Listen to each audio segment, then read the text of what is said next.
zombie grub guys, and everything just falls to shit. So makes sense. Checks out. Yeah, yeah. This is my. Oh, I should have shown it off too. I'll show it off after this game. But besides my guns, actually, it's another workout T-shirt that has something really cool on it. So once again, it's Mass Effect related. Okay. Well, assuming we're live, because again, we have no idea why the stream died randomly. Apologies, folks. Luckily, bit of a slow opener, so you didn't miss anything. No one really gunning for a fast hive or weird Nidus Swarm build. Terran, third command center also means we're not gonna have this huge all in.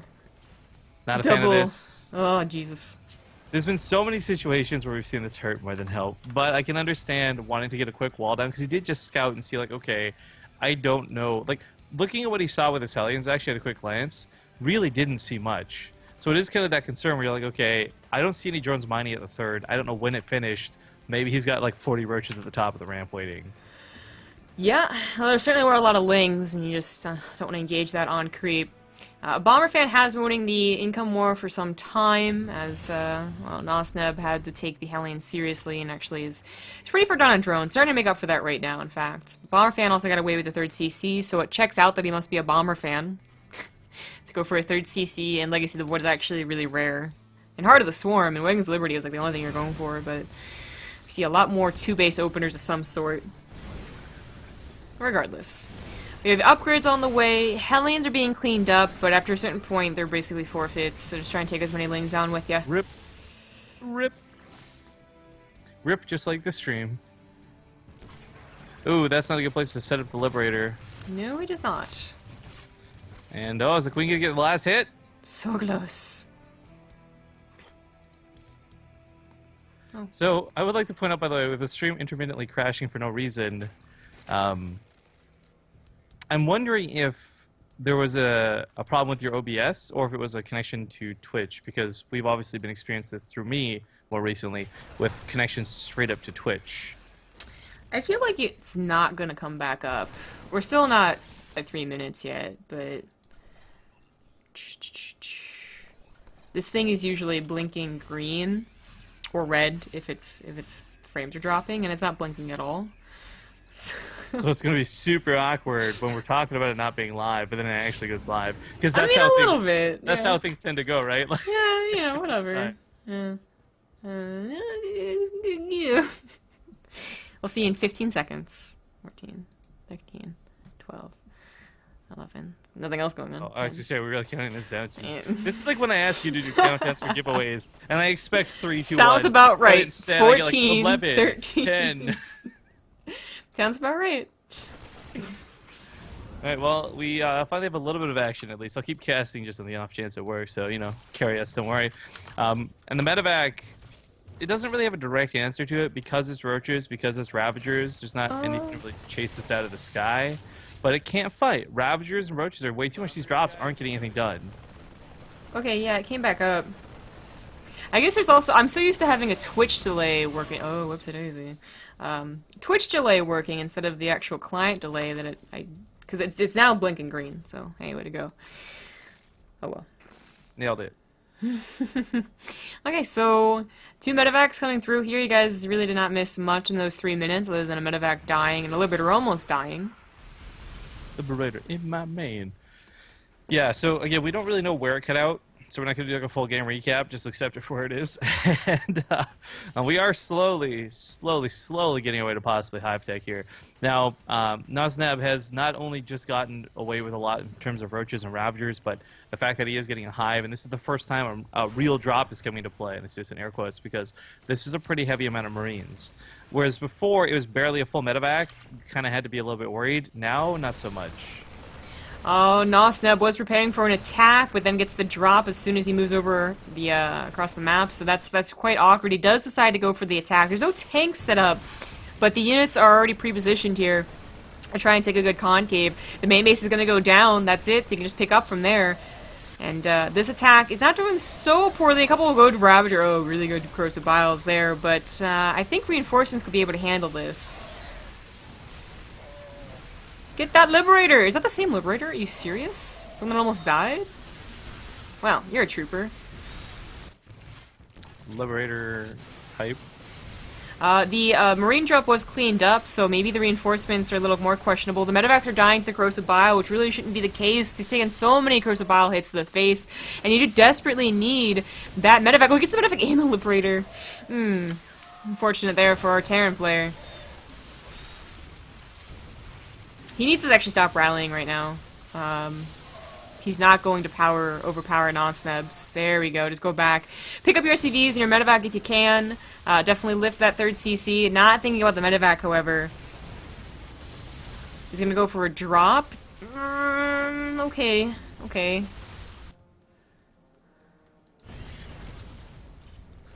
Well, the thing about Roach Ravager that's really nice is, like, let's assume this doesn't go to Hive Tech, it doesn't go to Ultras and whatnot. What's available on the map is enough to kill a Terran player in this current supply state. And as the attack comes in there in the natural, Bomber Fan in his own base is also feeling the burn.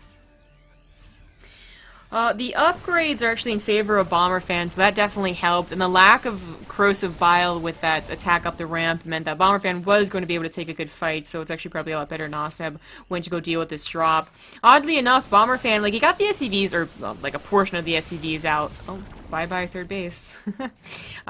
He got a portion of the SCVs out. I thought he was going to bring them back, but he also moved the command center over there. Now, that was revealed to the Zerg players. It was seriously just gliding right over those roaches, but I don't know if Nosnebs put 2 and 2 together. Oh, that's a huge transfer.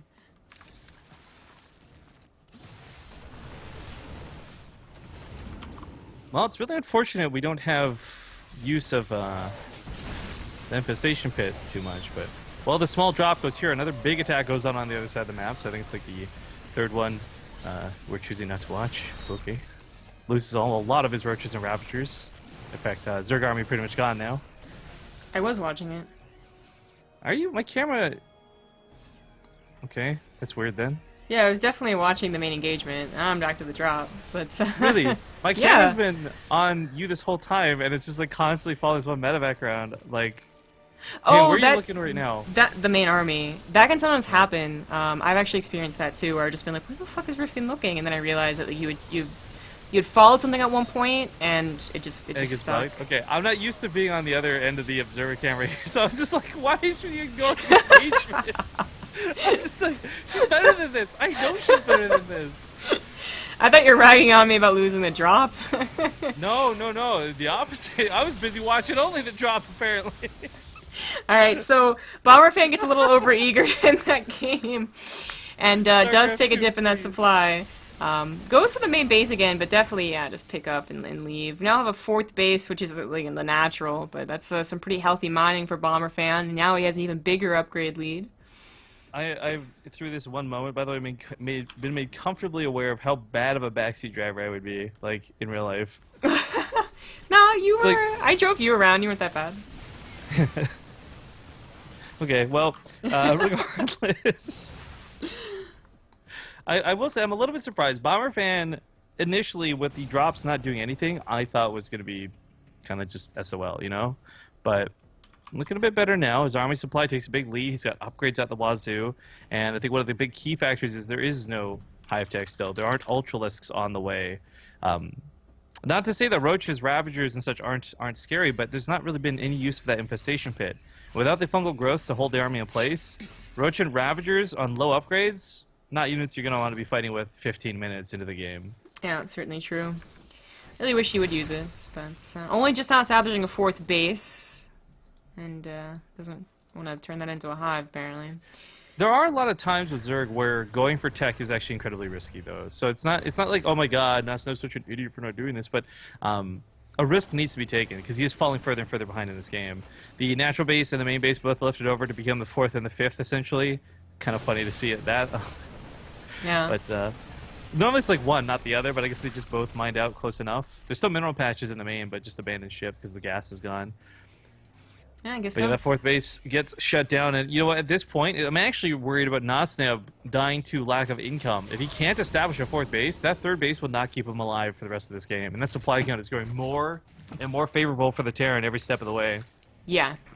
We haven't really talked about the Widow Mine choice. Originally, I was gonna, maybe say like the Widow Mines usually aren't that great of a choice, but it was about the bio at the end of all those fights. But they've just been getting some really lucky shots. Nosneb has not been on point with bringing overseers of his army all the time. So they've actually been getting way too many shots. One good shot is something that they can hope for, but to get 3 or 4 decent shots is not something that should happen.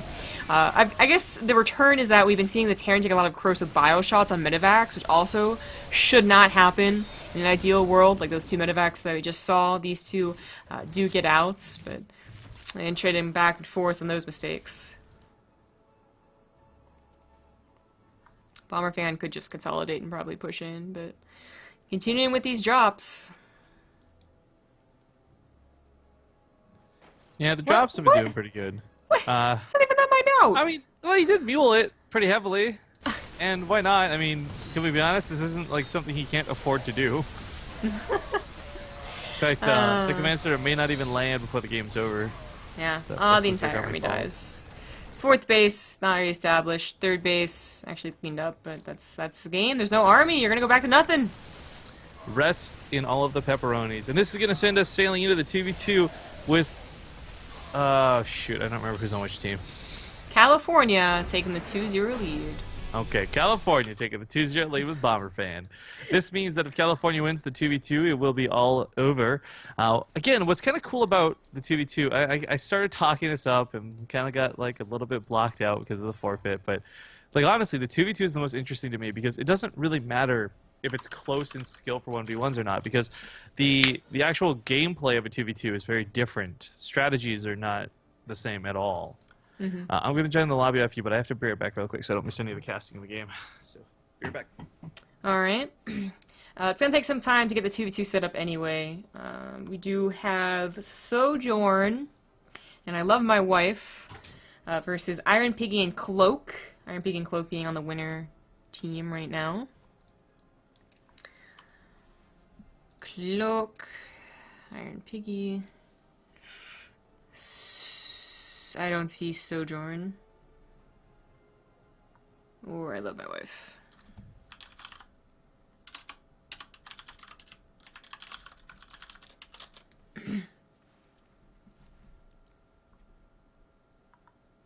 That's going to take a little bit of time. We do have repeats for... Oh, actually, the 2v2 team for California is also the Archon team, where one person changes over to Zerg for it. And we have Sojourn reappearing for the 2v2, or Archon. What? My dinner is an apple turnover. Delicious. Mmm. Eating on stream, a rare sight from Rifkin. You guys, it's the benefit of watching the CSL. Yeah, you see many great things. Well, they hear many great things, in fairness. Yeah, some of it's pretty I good. will say, some of the most fun times I've had discussing stupid topics has been here on the CSL. It's good because they also pretty quick about highlighting them. Yeah, what the hell? The stupid things I say end up on Twitter faster than I can tweet them. Although learning American history has certainly been enlightening for me. Yeah. Learning about provinces. I like that you had to hesitate for a moment. Nailed it. Gonna need the other team to... I don't care if you're right or not. Wow. I know, I'm so cruel. But they can change that themselves. So. Alright, 2v2 on Sludge City. The maps do rotate week to week, if you guys have not been keeping up. So, Seething Jungle is the other map that they use, and that is where you share the expansion. No, you share the base, sorry, the main base with your partner, but you don't have a shared expansion. This map is a little more interesting. I'll talk about it after we get the intros done. So, in the top left, as the pink Zerg, it's Cloak, and as the purple Terran, it's Iron Piggy. And their opponents, in the bottom right, The combination of Sojourn and I love my wife. Tell my wife hello. Okay, so Tell my wife I am an orangutan. this is a 2v2, so there are a lot of different tactics that we'll talk about, but first to the map. So as you can see, one player just randomly has the natural all safe, and it's a gold. You both share a gold middle base you have to fight over, and then someone has to take the slightly more dangerous regular base that has, you know, this ledge to cover, and of course they're covering the ramp too. So you could say it's more economical, but not the most economical 2v2 map that we've seen. But I guess at this map pool, it probably is. Team games usually do not have the greatest maps. Yeah, and maps aside, it still goes back to the fact that things just get weird and silly. And once more, every time we've seen a Protoss player, they come out ahead, two players getting up on the other, and it can snowball very quickly. Now, Starcraft and I, luckily, last year, got to cast quite a few 2v2 tournaments. We had some fun time hosting them. And it really did open our eyes to just how different strategies can look. So, for example, hypothetical here for Red, he could go just Mass Phoenix, like 5 Stargate only Phoenix. And that's actually a viable strategy to do, because the weaknesses of not having ground units are sort of bridged by your ally just having lots of lings, lots of roaches, whatever, you name it. Uh-huh. There's a lot of really cool ways that you can use units in 2v2s that you cannot normally. Now, this gas steal's a little bit cute, I suppose, but it's not gonna devastate a Terran player. Well, he was trying to go for a 1 base. I think if he was going for a true 1 base, though, you would have gotten it about halfway to the factory. It's usually when you get your gas, so either way, he's gonna have to concede and go for a command center. Now, there are, like, yeah, you just talked about the Phoenixes. There are, like, tons of different options for 2v2. You could have had, for instance, Cloak go for all 3 bases, so 2 extra golds, and then feed money after a certain point, which we've never actually established. It used to be 5 minutes, but I don't know about Legacy of the Void now. Or you could have it so that your Zerg is specifically meant to cover your ass in the early game, so they go for an early pool just defensively, and then you go for the more macro style. It does seem to be that, you know, 2v2 teams do want a Zerg most of the time, especially in the CSL at the very least. I don't think we've seen a 2v2 that did not have a Zerg on either partner, either player. If it ever has been the case, it's because there are a lot of random players in the CSL, and not because they're actually random for life, but because there is no stacking, so no double Zerg, no double Terran. So if you get random, then it's, you know, it's technically not double stacking, but you have that chance to get double.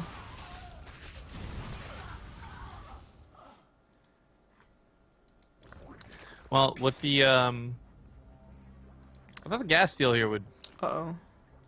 be a big. Oh, well, that's an awkward change. Cancel, misclick? Question mark. I really don't like that he changed it over to roaches. It's going to be Hellion Lings, which is a very nice combination for Zerg and Terran. And to have your own roaches, I guess, isn't necessarily terrible if you can get there. But just that Ling floods in the future are going to be hard to deal with roaches. Your own Lings, you know, your own Banelings top of the ramp would be able to deal with that lickety split. Well, looking to dive in here. A couple of Banelings going to hit the start. No more Lings left to really stop this. Let's not forget the Lings are going to be better against the Stalkers, and the Hellions are going to be better against the Zerglings that come out. But if an Oracle comes, she might just save the day, funny enough. Not necessarily by defending, but by going straight across the map, because Purple isn't and shouldn't have any defense. So this could cost him all of his SCVs. Oh, Despite yeah. having 2 command centers, it's still going to be rough to recover from that.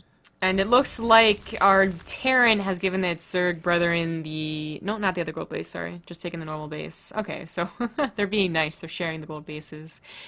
And Iron Piggy might really need one. Transfer over his SCVs, whatever he has left if the Oracle comes in. Oh, dear. Well, I mean, pulling the SCVs is going to be the best course of action. Meanwhile, other side of the map, trying to get in here with more of these Banelings. Helling's just kind of chipping away from afar. That Banshee comes in to really be the game changer, because now that there's roaches, there's no anti-air. Yeah. The roaches are just coming out so, like, few in number, too. He spent a lot of money on Lings initially, and this is why Ling Hellion can be such a sick combo. The Stalkers will be able to take care of Hellions, but they can't take care of Lings. Which university is Blue and Red playing for? Cloak and Iron Piggy are up 2-0 playing for San Diego, and Blue and Red are playing for Utah. Utah definitely in some dire straits then. Because, of course, it's not just about this, but it's about being able to even play the Archon mode match afterwards if you lose. Yeah. This is looking... That Banshee has no answer whatsoever. She's just raining hellfire from above. The Hellions frying up everything. Ling's getting surrounded, holding everything in place. The Hellions, I'm actually surprised, haven't died yet. I thought this would have been a much worse situation for Iron Piggy. Yeah. Funnily enough, there's no answer for the Militia Corps either, who's doing a lot of free damage on the defense, but there's no pylons to really help out this gold base, and it looks like they are going to lose it. At the very last-ditch effort, that should have been sniped. But while this goes on, okay, Purple got hit a little bit with those oracles. It did some damage to the SCV line. But they took that base in the middle. It's 3 bases for Pink, 2 bases for Terran, and Mules for days. I mean, okay, if they stop the attack right here and it doesn't do any more, it's already done enough, I feel. The Blue links... can be given minerals too, just so everyone's fully aware. That's definitely worth yes, yeah, definitely over the time for that. So, unfortunately, Blue will need those minerals because Ling's get into the mineral line in both locations and killed every single last drone. So he can make 1 more, and he's making 3 right now, but it's going to be a long, long road of recovery, and I think that Utah's about to be 3-0'd here. They are at the worst score. They're going to go down to 1-5, which might just send them, like, way too far away from the playoffs, whereas, University of California actually, like, they really needed this win, I think, to have a possibility. 4-2 after this, unless Sojourn and I Love My Wife can really bring it back. Mm. It's, I mean, there's a lot to be said about, like, protest is OP, right? We don't need it, but not here. No bias is going to save this. Just that there's no, there's no real power units for the Protoss player right here. There's not 5 Colossus that can be mishandled, mismigrated against like there was in Heart of the Swarm. There's not a bunch of Void Rays that can snipe a command center before it lifts. It is just a gateway army and a handful of roaches, which, yeah, looks like Cloak doesn't even really need the help of his partner to clean up. I was going to say really quick, is being asked in chat, since it might be all over right now, how does this work? Well, it's a best of 5 overall. However, it is a it's like a team match. You don't have one player playing all 5 of the matches, or loser takes the king of the hill. It is strictly just 1v1 into another 1v1 into this 2v2. And had this gone on further, it would have been an Archon mode match with a 1v1 ace match to lock it all down. Had that been the situation. Yeah. Multiple players can play for multiple matches, up to like a total of 2 basically. So for instance, Cloak and Iron Piggy would also be the 2v the Archon mode partners. And the next match should have gone to it, but they're looking to close it out here. But it is just to encourage not having that one guy that can take the win all the time, and not even have the rest of the team really. Just have people sign up under fake names, just so Masa can win 3 games every Thursday or whatever. Masa went offline coincidentally before each of those games. What do you know? Yeah. So yeah, it's a little odd, but it certainly helps promote that sense of just like it's a team thing, not just a who's better at Starcraft. But this to tap out, the GGs get thrown down. It looks like this is gonna be that 3-0. Shout out to Triton Gaming. Okay. What? That's what he said. Iron Piggy. Oh, okay. So I didn't connect that to be shout out for some reason. I have a sharp mind, Rifkin. You are quick in sharpest attacks, Zombie Grub. Thank you. It impresses me regularly. I know. Alright, so that is it. Congratulations to University of California, San Diego, Piggy's Freedom Fighters, for the 3-0. Iron Piggy, I guess, is their coordinator, so you also got to name them. Lucky him. And that's actually it for us, just in general today. Would you do that? Like, if you were given the vain option of being able to be like, name your teams on or something, would you? What do you think my Fantasy Pro League team is? All boxer? Nah, I wish. Actually, I think I called it... I just call it Zombie Grub now. Like, not because it's a team name, but because I don't want to think of a name. Like, too much effort. I can't be bothered for this. Yeah. I should check on that. But that is officially 3-0. Good night. It's all over and done with. And we want to thank you all for watching. Once again, they are having a giveaway, so you can check it out. Let's put it up on screen for a second. And don't forget, by the way, if you guys are going to be up for it, we're going to be casting IEM in a few hours. And one of the cool benefits to tuning in is going to be the fact that you can actually earn a StarCraft 2 portrait by watching IEM on our stream, as long as your Twitch account is connected to your Battle.net account. They're also using Revlo. I I got an don't email about that. It's a know. thing that I use, right? It's like Depot for Partoofs. So like I made like grubs, right? Oh, right. Okay, I Um, remember. Yeah. so IEM's actually teaming up with Revlo so that if you're in an IEM broadcast, whatever game you're in, you get IEM points or whatever they're calling it for like giveaways and stuff. That's cool. So team up with everyone trying to expand. So I like the idea. Like I don't know how the They're like, it's execution's gonna go, 2016. We but need to actually, like, yeah, something like that.